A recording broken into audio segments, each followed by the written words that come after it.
macet total. Bantuan satu mobil yang mengantar 8 mobil, Ridwan Kamil ingatkan korban gempa Cianjur bukan wisata bencana. Gubernur Jawa Barat Ridwan Kamil menyoroti sejumlah oknum yang melakukan wisata bencana di lokasi gempa Cianjur, Jawa Barat. Dilansir tribunwow.com, membludaknya pengunjung yang mayoritas datang memakai mobil telah menyebabkan terjadinya kemacetan. Hal ini menimbulkan hambatan terhadap upaya pemerintah provinsi untuk melakukan evakuasi dan mendistribusikan bantuan untuk korban.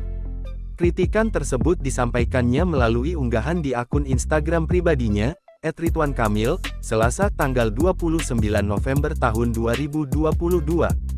Sang gubernur memasang fotonya saat menyibak kemacetan dengan mengendarai motor untuk meninjau daerah bencana.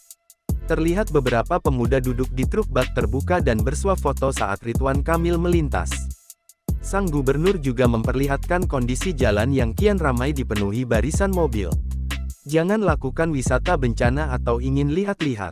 Bantuannya satu mobil, tapi yang mengantar di belakang bisa sampai 6-8 mobil.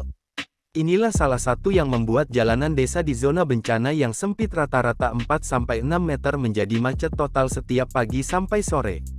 Belum pada parkir di pinggir jalan yang memang sudah sempit.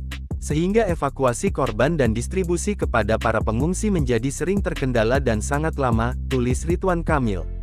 Ia juga mengimbau agar para donatur cukup mengirimkan bantuan ke lokasi pengungsian tanpa ikut serta. Setengah bercanda, Ridwan Kamil juga menyindir agar para wisatawan memilih lokasi lain untuk dikunjungi.